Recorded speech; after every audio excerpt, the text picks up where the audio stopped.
खास खबर देख रहे हैं आप और बुलेटिन की शुरुआत अहम खबर के साथ आपको बता दें कि अशोकनगर से इस वक्त ये बड़ी खबर है। उपचुनाव से पहले कांग्रेस को बड़ा झटका लगने जा रहा है। 250 कांग्रेस कार्यकर्ता बीजेपी में शामिल होंगे। पूर्व विधायक जजपाल जज्जी की अगुवाई में ये भोपाल रवाना हो गए हैं। शाम 6 बजे बीजेपी में शामिल होंगे सभी कार्यकर्ता। तो ये बड़ी खबर है अशोकनगर से। उपचुनाव से पहले ये कांग्रेस के लिए बड़ा झटका माना जा रहा है। 250 से ज्यादा कांग्रेस के कार्यकर्ता बीजेपी में शामिल होने वाले हैं। पूर्व विधायक जजपाल जज्जी की अगुवाई में ये सभी कार्यकर्ता भोपाल के लिए रवाना हो गए हैं और शाम 6 बजे के आसपास ये सभी जो कांग्रेस कार्यकर्ता हैं ये बीजेपी का दामन थाम लेंगे। पूर्व विधायक जजपाल जज्जी के ये समर्थक बताए जा रहे हैं और ये जो सभी कार्यकर्ता हैं ये बीजेपी का दामन थामने जा रहे हैं। जजपाल जज्जी के साथ ये भोपाल के लिए रवाना हो चुके हैं। अशोकनगर कांग्रेस के लिए ये बड़ा झटका भी माना जाएगा। तो एक तरफ उपचुनाव भी है और उस लिहाज से ये कांग्रेस के लिए झटका भी माना जा रहा है। समीर द्विवेदी हमारे साथ जुड़ रहे हैं और जानकारी के साथ। समीर, ये बस सभी जजपाल जज्जी के समर्थक हैं जो अब कांग्रेस छोड़ बीजेपी में दाखिल होने जा रहे हैं। जी प्रशांत, आपको बता दूं कि ये आज जो होने वाला है ये बहुत बड़ा घटनाक्रम है। कांग्रेस को बहुत बड़ा झटका है। ये मान सकते हैं कि कांग्रेस की रीढ़ की हड्डी टूटने वाला कार्यक्रम आज होने वाला है, क्योंकि जो कांग्रेसी कार्यकर्ता आज भाजपा में शामिल होने जा रहे हैं वो अभी के नहीं, बड़े जो स्वर्गीय माधवराव सिंधिया जी हैं उनके समय से सक्रिय कांग्रेस की कार्यकर्ता है और बड़े पदों पर रह चुके हैं, जिनमें जिला अध्यक्ष हैं, ब्लॉक अध्यक्ष हैं। इसी प्रकार के कई सारे कार्यकर्ता, ग्रामीण क्षेत्रों के भी कार्यकर्ता करीब 250 की संख्या में आज ये लोग रवाना हो चुके हैं। 2 बसों में, 2 से 3 बसों में भर के और साथ में गाड़ियां भी हैं। ये लोग भोपाल पहुंचेंगे। निश्चित सी बात है कि कांग्रेस को घेरने के लिए भाजपा की कवायद शुरू हो चुकी है और ये पहला झटका कांग्रेस को आज लगने वाला है। बिल्कुल समीर, ये उस लिहाज से वाकई में झटका हम इसे कह सकते हैं। आप जैसा कि बता रहे हैं कि केवल कार्यकर्ता ही नहीं बल्कि ऐसे शख्स भी, ऐसे चेहरे भी हैं जो बड़े बड़े पदों पर रहे हैं।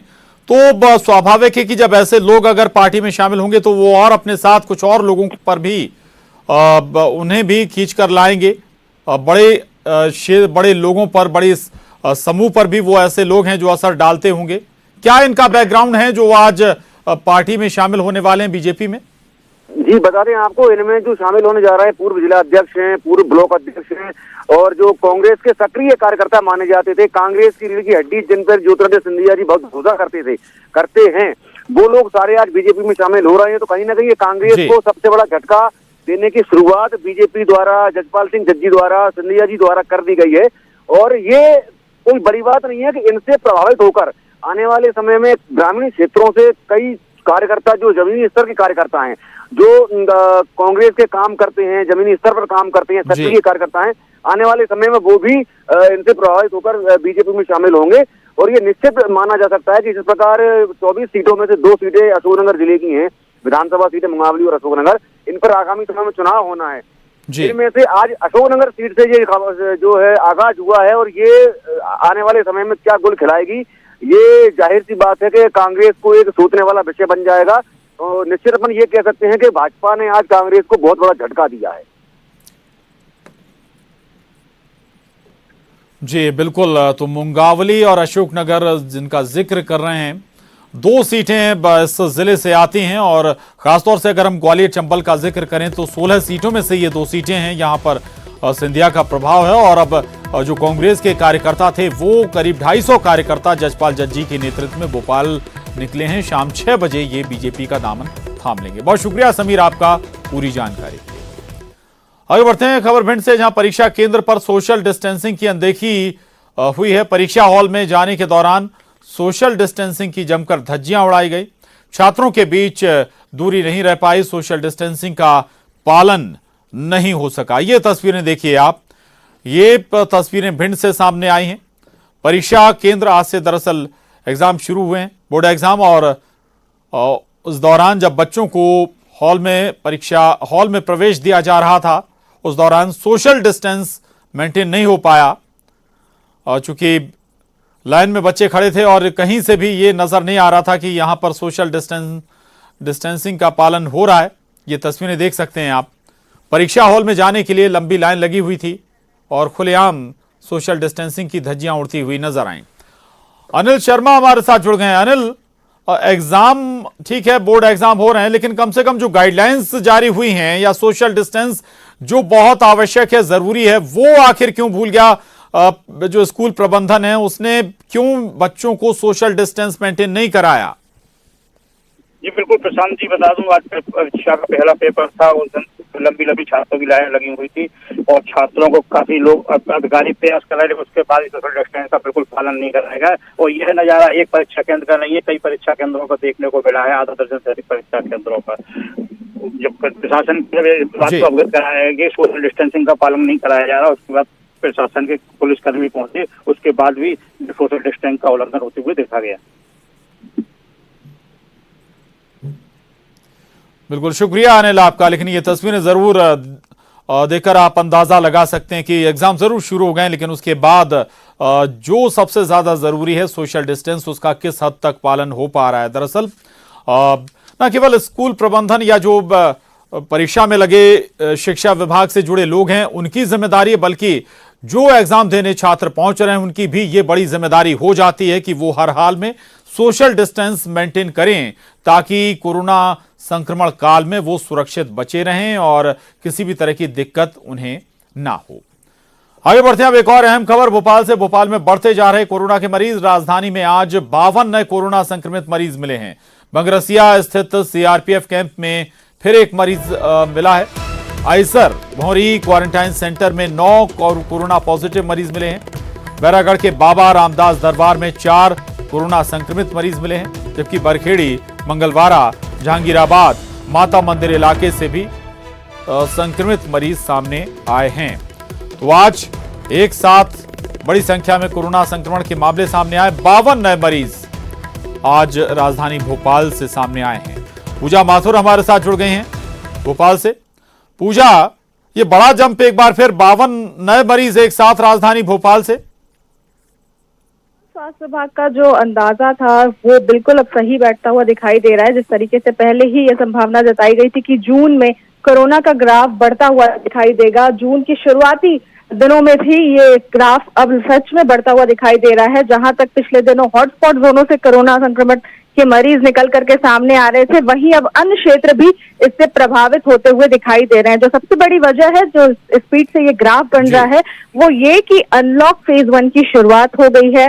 धीरे धीरे चीजों को खोला जा रहा है। बड़े स्तर पर भी अब ये कार्रवाई की जा रही है कि धीरे धीरे लोग सामान्य जिंदगी में लौट सके। हालांकि कोरोना को अपनाते हुए उनको ये कदम उठाना होगा, लेकिन बावजूद इसके सावधानी और सतर्कता बरतने की खासा जरूरत है, जिसमें कहीं ना कहीं लापरवाही बरतती हुई दिखाई दे रही है। अभी भी कुछ लोग पूरी तरीके से गाइडलाइन का पालन नहीं कर रहे हैं, मास्क की अनिवार्यता नहीं समझ रहे हैं, जिसकी वजह से कोरोना का इन्फेक्शन इजीली ट्रांसमिट होता हुआ दिखाई दे रहा है। क्लस्टर ट्रांसमिशन की बात करें या कम्युनिटी स्प्रेड की बात करें तो बहुत तेजी से कुछ क्षेत्रों में ये बढ़ता हुआ दिखाई दे रहा है। और जब अनलॉक फेज 1 हो गया है तो पहले ये जो संक्रमण का बढ़ने का सिलसिला था वो कह सकते हैं कि एक क्षेत्र तक ही सीमित था, लेकिन अनलॉक की शुरुआत होने के बाद इसका क्षेत्र और बढ़ता जा रहा है, क्योंकि लोगों का अलग अलग क्षेत्रों से आवागमन लगा हुआ है। दफ्तर भी खुल चुके हैं, बाजार भी खुलने की तरफ है, तो ये आवागमन बढ़ गया है, गतिविधियां बढ़ गई हैं और यही एक वजह है कि अब संक्रमण के मामले अचानक से बढ़ते हुए नजर आ रहे हैं। शुक्रिया पूजा आपका इस जानकारी के लिए। और एक और अहम खबर का रुख कर रहे हैं। खबर इंदौर से है। इंदौर में कोरोना से डॉक्टर की मौत हुई है। इंडेक्स मेडिकल कॉलेज के डॉक्टर ने दम तोड़ दिया है कोरोना संक्रमण के चलते। डॉक्टर अजय जोशी को कोरोना संक्रमण हो गया था। आज सुबह करीब 2:30 बजे उनका निधन हुआ है। डॉक्टर की पत्नी श्रीलेखा जोशी शहर की मशहूर पीडियाट्रिशियन डॉक्टर हैं और तो ये बड़ी खबर है इंदौर से। हमारे साथ अरुण त्रिवेदी जुड़ गए हैं और जानकारी के साथ। अरुण, एक और आंकड़ा बढ़ गया मृतकों का और सबसे बड़ी बात कि एक डॉक्टर की मौत हुई है कोरोना संक्रमण के चलते। बिल्कुल, देखिए चौथे डॉक्टर हैं शहर की जिनकी कोरोना के चलते मौत हुई है। इंडेक्स मेडिकल कॉलेज में ये सुपरडेंट थे, इंडेक्स मेडिकल कॉलेज के अधीक्षक थे और 57 साल इनकी उम्र थी और इनकी करीब 15 दिन पहले जी। इनकी तबीयत खराब हुई तो इन्हें अस्पताल में भर्ती कराया गया। उसके बाद जब इनकी पहली रिपोर्ट पॉजिटिव आई, उसके बाद 7 दिन पहले भी इनकी दूसरी रिपोर्ट भी पॉजिटिव आई थी। लेकिन सबसे बड़ा सवाल यही है कि index medical college red category में चयनित है या कोरोना के मरीजों का इलाज चल रहा है। सरकार ने इस अस्पताल को कोरोना इलाज के लिए बेहतर समझा है, लेकिन उसी कॉलेज के डॉक्टर वहां पर इलाज नहीं करा रहे हैं। और इन जो ये डॉक्टर जोशी थे ये चौइथराम अस्पताल में भर्ती थे। इसके अलावा 2 डॉक्टर और हैं जिनकी रिपोर्ट पॉजिटिव आई है। वो डिप्टी सुपरिटेंडेंट है इसी इंडेक्स मेडिकल कॉलेज के, उनकी रिपोर्ट भी पॉजिटिव आई है। और एक एनेस्थीसिया विभाग के एचओडी है, उनकी रिपोर्ट पॉजिटिव आई है। 5 नर्सें भी इस इंडेक्स मेडिकल कॉलेज, उनकी रिपोर्ट भी पॉजिटिव है, वो भी अस्पताल में भर्ती है। और ये 2 डॉक्टर हैं ये अरबिंदो अस्पताल में अपना इलाज करा रहे हैं। यानी कि इंडेक्स मेडिकल अस्पताल पर उन्हीं लोगों को भरोसा नहीं है जो इसमें इलाज कर रहे हैं। तो आप समझ सकते हैं किस तरह का इलाज इस अस्पताल में हो रहा होगा। और लगातार सुरक्षा और लापरवाही के चलते ये डॉक्टर भी पॉजिटिव होते जा रहे हैं और इसमें एक डॉक्टर की मौत भी हो चुकी है। बड़ा सवाल यही है कि इस ओर सरकार बिल्कुल अरुण, ये वाकई में सवाल है कि जिस मेडिकल से या जिस हॉस्पिटल से ये डॉक्टर पॉजिटिव हुए हैं, नर्सें पॉजिटिव हुई हैं, उसी हॉस्पिटल में इनका इलाज नहीं हो रहा है। बहुत शुक्रिया आपका जानकारी के लिए, धन्यवाद। आगे बढ़ते हैं और अब बात छतरपुर की, जहां एक 7 महीने की बच्ची ने खेल खेल में मंगलसूत्र का लॉकेट गटक लिया, जिसके बाद लॉकेट उसके गले में जा फंसा। आनन फानन में परिजन बच्ची को लेकर अस्पताल पहुंचे, जहां बच्ची का एक्सरे कराया गया, लेकिन डॉक्टरों के लिए बच्ची के गले से लॉकेट निकालना आसान नहीं था। इसके बाद डॉक्टरों ने बच्ची को जिला अस्पताल रेफर कर दिया, जहां कई डॉक्टरों ने कोशिश की, लेकिन बच्चे की गले से लॉकेट निकालने में कामयाब नहीं हुए। करीब 10 घंटे बाद डॉक्टरों की एक टीम ने ऑपरेशन कर बच्ची के गले से लॉकेट निकाला है। बच्ची की हालत को देखते हुए हमारे पास टाइम बहुत कम था कि हम उसे मेडिकल कॉलेज यदि रेफ़र करते तो कम से कम 3-4 घंटे का टाइम और लगता। तो इस सब चीज़ों को देखते हुए और बच्ची सुबह से कुछ खा भी नहीं पा रही थी, चूँकि गले में लॉकेट फंसा हुआ था, और साथ ही साथ सांस लेने में भी परेशानी थी। अतः इमरजेंसी को देखते हुए मैंने इस ऑपरेशन को जिला चिकित्सालय में ही करना उचित समझा, जिसके लिए यहाँ से तुरंत लगभग 4 बजे मेरे पास मरीज आया था। मैंने उसी वक्त एनेस्थीसिया डॉक्टर विनीत पटेरा एनेस्थीसिया विशेषज्ञ से बात की, तो मेरे के एक बार कहने पर वो भी अस्पताल तुरंत पहुंच गए। उसी वक्त एसएनसीयू में ड्यूटी पर डॉक्टर श्वेता चौरसिया थी, पीडियाट्रिशियन, उनको भी मैंने बुलाया। हम तीनों लोगों ने और ओटी की टीम में जिसमें सिस्टर्स भी थी, हम लोगों ने मिलकर सफलतापूर्वक लगभग 4:30 बजे तुरंत ही उसका वो लॉकेट उसके गले में से निकाल। आगे बढ़ते हैं खबर जबलपुर से। जबलपुर में भी आज से धार्मिक स्थल खोल दिए गए हैं। यहां प्रशासन ने धार्मिक स्थल खोलने की सशर्त अनुमति दी है और सरकार की नई गाइडलाइंस के तहत मंदिरों के कपाट खोले गए हैं। धार्मिक स्थलों पर सोशल डिस्टेंसिंग का पालन कराया जा रहा है।